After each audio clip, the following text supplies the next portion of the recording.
Hi, Malcolm. Hi, Mark. Thank you so much for the time. I really do appreciate it. I know Thank it's you. We appreciate it. Thank you. Absolutely, yeah.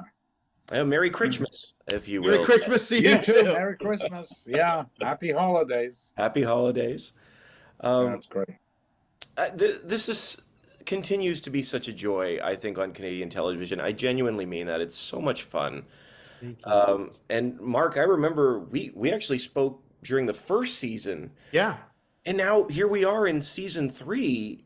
I mean, to you both, congratulations, of course. The success of the show has been amazing. Uh, Yeah, it's really found a great audience, and what I love is a lot of families will watch together, and the parents kind of think it's a show for them, and the kids think it's a show for them, and then they can talk about things in between. So that's been nice, and it's been a joy to film, and I'm so happy that's being warmly received. We're very lucky. I know that in the past year, Mark, it's ended up in the US. I was wondering what their response has been to it. Response down there has been great. I think we're the number one comedy on the CW network down there, and we've gotten great write-ups in the Wall Street Journal and the LA Times and the New York Post, and all these different people have picked it as a show to watch, and we're 100% fresh on Rotten Tomatoes. So I had no idea going into the States because it is really specific, the time and place and the humor, but I think specificity is that's what people are looking for. You kind of get lost in a world, but it doesn't matter where it happened, whether it's in Iceland or Cuba. Growing up, it's the same stuff. It's that insecurity and being bullied and falling in love and trying to figure out who you are. And I think that that's anywhere. Uh, And good is good, isn't it? So it doesn't really matter. It doesn't really matter, I don't think. I think for the American audience, it's a sort of fun for them to see, a sort of an alien place to them. I mean, it is an alien place anyway, let's face it. There's rocks sticking out of the Atlantic there. And it's not the kind of place where you'd ever go. You don't pass through. You have to make an effort to get there, which kind of sorts out the boys from the men. So it's really interesting, the people that are there. I've found it's an amazing place. Also, it's a place where you have to make your own entertainment. Mm. And it's really incredible to go to, say, Mark's house or something, and we're all singing and, doing our party stuff, and everyone comes and joins in.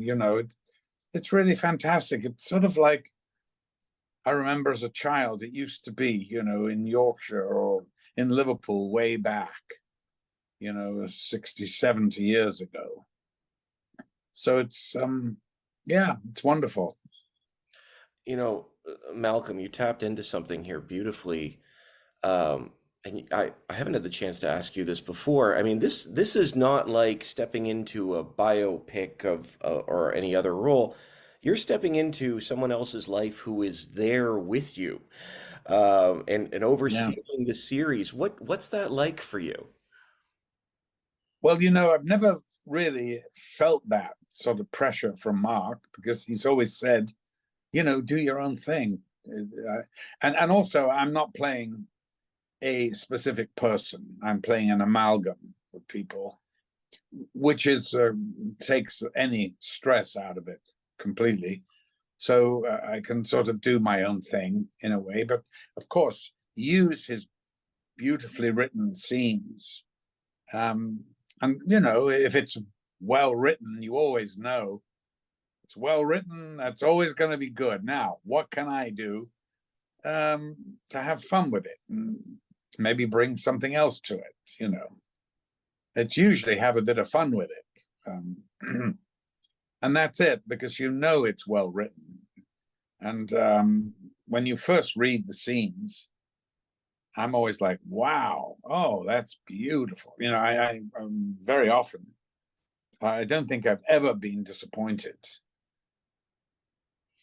The scenes between you both are often hilarious, and actually, and they're very different than the scenes with you and the young Critch, if you will. It's so Yeah, easy to see them play off each other. I do love our scenes with older Mark, you know.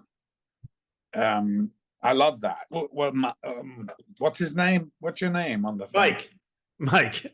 Oh, that's right, Mike. I get confused.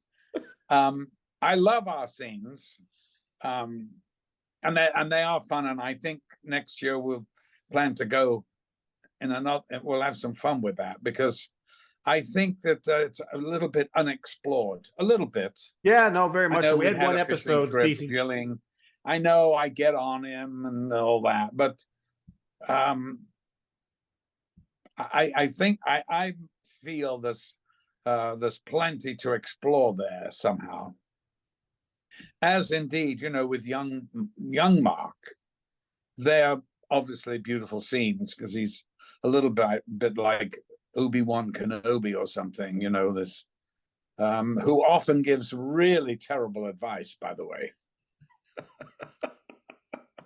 I mean, Pop's advice is a lot of the time stinks. I mean, you'd be gobsmacked at some of the things. But that's also great, you know. And makes it more endearing in a way, you know. We're all fallible human beings, let's face it. Yeah, absolutely. Absolutely. And actually, I'm glad you said that, because that was one of the things that sparked me about caught my attention of the new season. I Yeah. think at the end of the first episode, you know, Mark, in your voiceover, you say, when we accept who we are, the way forward has a way of coming into focus. Yeah. And I was wondering for you both, is that true? And is that true in your own life growing up? I think so. For me, it's like, you know, I kind of, you know, you settle into yourself, and you probably always want to be something else, or somebody's always trying to make you something else. But then I was just, you know, my whole career has been kind of just being me, you know, and once you figure it out, and being stubbornly forcing myself demanding that I get to be, you know, you know, I've always wanted, I didn't want to be on an American sitcom or anything as a comedian, or I always wanted to just write stories about Newfoundland, Labrador, my own life, and be me and be honest about that, and or how I felt about things, or sketches or whatever, but always like based on where I was from, and whatever. And I've been able to do that. So, and once I kind of accepted that, oddly enough, I'm still doing now what I was doing in junior high, really, is except on the other show I do 22 minutes, instead of making fun of the school principal, I'm making fun of the prime minister, which is the same thing, really. And but yeah, so for me, it's like realizing that this is what I want to do, and boom, this is what I think for a lot of performers is having a net. And if you have a net, I always think you'll fall into it. So it's having the determination, I guess, to go, no, I'm doing this. And I don't care how it goes. I don't care if I'll be successful or not. I want to be an actor, and I am that. And then everything else after that is, you know, who knows how it'll work out, but you had to be true to yourself. Malcolm? Well, you know, when I was a young actor, I didn't know shit from Shinola, you know. To be honest with you, I was probably terrible. But I did know one thing. I got into the Royal Shakespeare Company as a young man, and God, I hated it.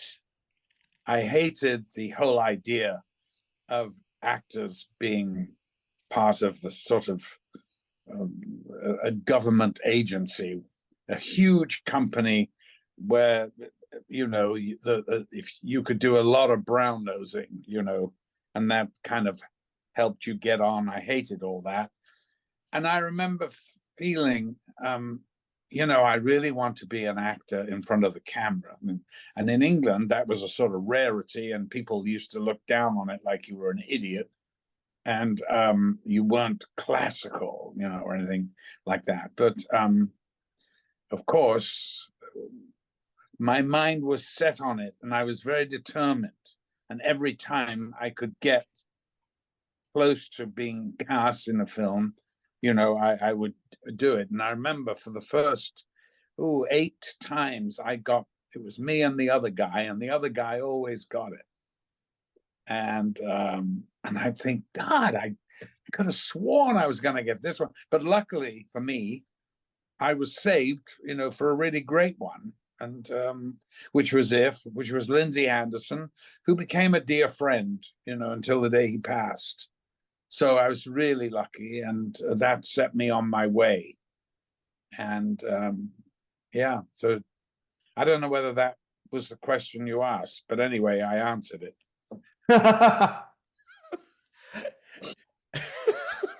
Sorry, Steve. I don't know no, whether it I don't know whether absolutely you was. But I don't know why I'd suddenly go back to bloody Royal Shakespeare Company. I loathe the place. And by the way, I was there with Patrick Stewart, and I always like to say he was playing old men even then. No, I mean, yeah, it's a weird thing when you're a young actor, you know, and that whole experience it's a bit like being a civil servant working at the Royal Shakespeare Company. It really is. But anyway, who cares? You know, onward and upwards. Absolutely. And I want to thank you both so much for your time. I really love the show. It is, and my whole family enjoys it as well, as you were great to saying. hear. It's such a joy. Great. Thank you. Thank you so much for your time. I wish you guys the best. Thank you very much. Hey, yes, and happy holidays. Merry Christmas. Happy New Year. Absolutely. All of those to you guys as well. Thank you so much. Thanks, Steve. Thank you. Bye now. Bye now. Bye, Steve. Bye.